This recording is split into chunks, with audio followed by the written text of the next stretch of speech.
Hey friends, I was just explaining an analogy to a client, and I realized I need to record this. So I get a lot of people who are upset about karmic relationships and third party relationships. And one of the biggest things to realize on a twin flame journey is that it's more often than not that your twin is going to have a third party relationship or a karmic relationship.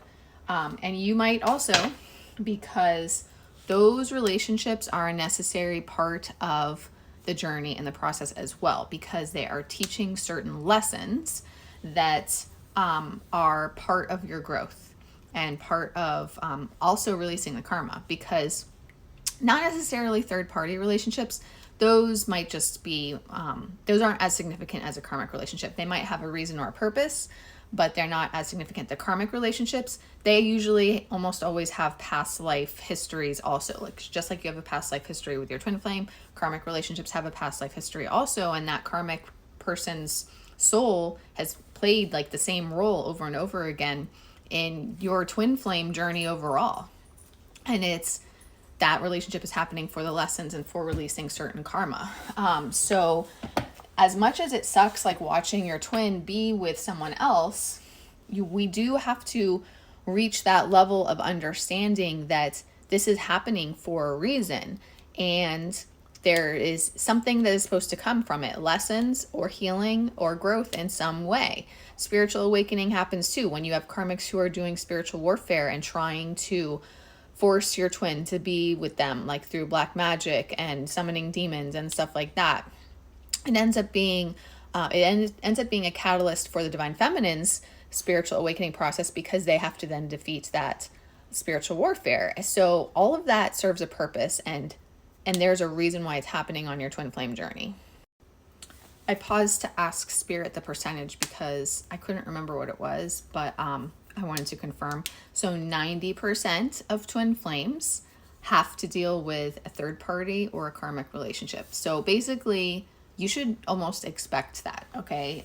It is, twin flame journeys are years long process.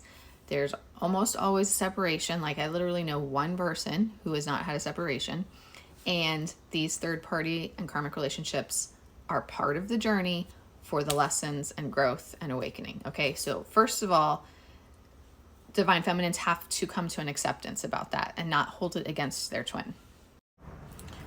So now that we understand that we have to come to an understanding and acceptance of these third party and karmic relationships, now I want to explain to you guys the analogy that I was using, because I always explain to people, like, I know how much it sucks watching this, other relationship, but you have to understand that you cannot lose your twin flame. The twin flame connection, those cords, they're the only cords that are absolutely unbreakable. It is not possible. We originated from the same soul. You cannot break those cords. You will always be pulled back together. The strength of the twin flame connection is that you cannot lose each other. So I want you guys to think of the show Friends. In the beginning, well, and if you don't know Friends, which you should watch, my favorite show of all time, but Ross and Rachel are the it couple. They are soulmates. Actually, the show kind of depicts twin flames for them without properly writing for twin flames, because they don't go through the twin flame process that we go through. They don't go through being in separation and being in that like painful, aching, needing each other. I mean, they do, but you don't see that. You don't see like the dark nights of the soul and all of that, really. At least not in a dramatic format, maybe in a comedic format. But anyway, so, they're together for a couple seasons, and then they're in separation for the rest of the show until the very end. Sorry if I'm giving away, spoiler alert. And then they're in separation until the end of the show, when they're finally like, you're it. Like, you're my person. Like, what are we doing? We're not going to mess around anymore. There's on and off periods between when they're originally together and the end, where they might be together briefly, or they might have one night where they have sex and accidentally conceive a child, or they might have one night where they get drunk and get married and then they have to get divorced. Yes, lots of spoiler alerts, but point being is that they're basically twin flames. Now, early on, before they even start dating, actually, Ross is dating a woman named Julie, who he has a great relationship with. He loves her. She's, she's a divine feminine in her own right, let's say, okay? And she's not a toxic person either. But then he finds out that Rachel has found out that he had a crush on her, and now she has feelings for him, and now she wants to be with him, and they have a night where they kiss, and then he's trying to decide, who should I be with? Should I be with Julie? Should I be with Rachel?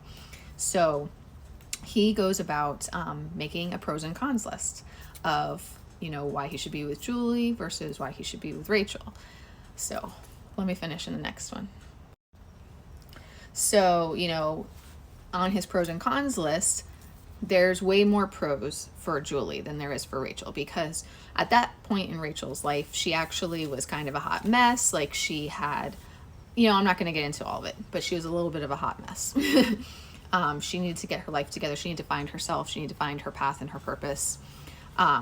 Whereas Julie had it all together, was successful in her own right, and emotionally mature, and Ross and Julie had a great relationship. It was not that he was unhappy with Julie. He was not unhappy with Julie. But so the pros and cons list, the pros has all of these pros about Julie because, she has her life together and all this stuff, and Rachel is more flaky and doesn't have her life together. But then the cons list is that Julie is not Rachel. And that's the thing. That's the thing that everybody needs to realize, is that that's what it's like for twin flames. Like, it doesn't matter who your twin flame is with. Third party, karmic, anything. Nobody else is you. Nobody else is your twin flame. So it doesn't matter how great someone seems. It doesn't matter if you think that they're prettier than you, or that they have a better career, or that they have more money, or that whatever reasons you have that you're coming up with because of your own self-worth wounds.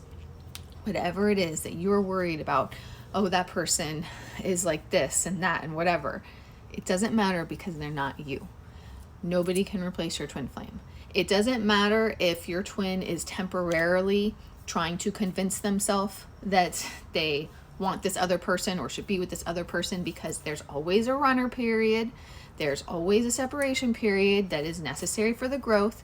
It's not really about the other person. It's about your twin running from themselves, running from their fears, and running from their own self-worth wounds, running from their own self-worth wounds that make them feel not good enough for you, their divine feminine.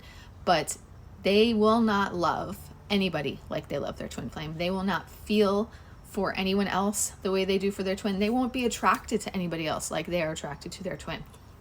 It's not the same, okay?